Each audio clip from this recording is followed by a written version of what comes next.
So we want to talk more about the Egypt situation now, where protesters continue to rally around opposition leader Mohammed el-Baradei, who has the support of the Muslim Brotherhood, apparently. But other signs indicate that the Muslim Brotherhood wants a more prominent role.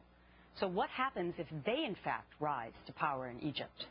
Former Assistant Secretary of Defense and founder and president of the Center for Security Policy, Frank Gaffney, is my guest. Good morning to you, Frank. Good morning, Gretchen. So that is the major concern here. The protesters, maybe they are protesting for democracy, but the Muslim Brotherhood could, in fact, come into power. Is that your fear?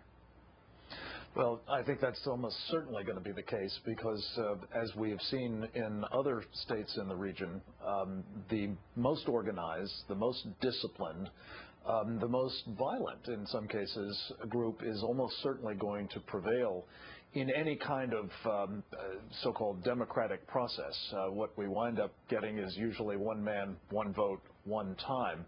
And by far the best organized, the most disciplined, and I think the most ruthless of the factions within Egypt at the moment is the Muslim Brotherhood. And you know, Gretchen, we did a book just recently called Sharia, The Threat to America, that I believe does as good a job as anybody's done so far, really explaining what is the Muslim Brotherhood's program. It is our enemy. Make no mistake about it. It seeks to bring Sharia about, not just in places like Egypt, but worldwide. It wants a caliphate, and it is willing to use whatever tools are necessary, through violence or through a civilization jihad, as they call it, to bring that about. Yeah, I have to say, I was there 6 months ago, and I was only there 2 days, but I got that exact feeling when I was there. It didn't feel easy about the situation at all. Let's talk a little bit more about the Muslim Brotherhood, though. Egypt's largest opposition group wants an Islamic regime in Egypt, has had presence in 70 countries, has historical ties to al-Qaeda, and the slogan is Islam is the solution. Now, Baradei, who's the opposition figure who's come back to Egypt, he says that Mubarak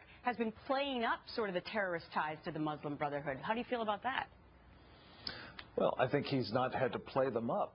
The franchise of the Muslim Brotherhood that operates in the so-called Palestinian area, Gaza, is Hamas. It is, in fact, the Muslim Brotherhood. Muslim Brotherhood operatives have made plain that, in terms of America as well, by the way, its purpose is to destroy Western civilization from within. These are the words of the Muslim Brotherhood themselves.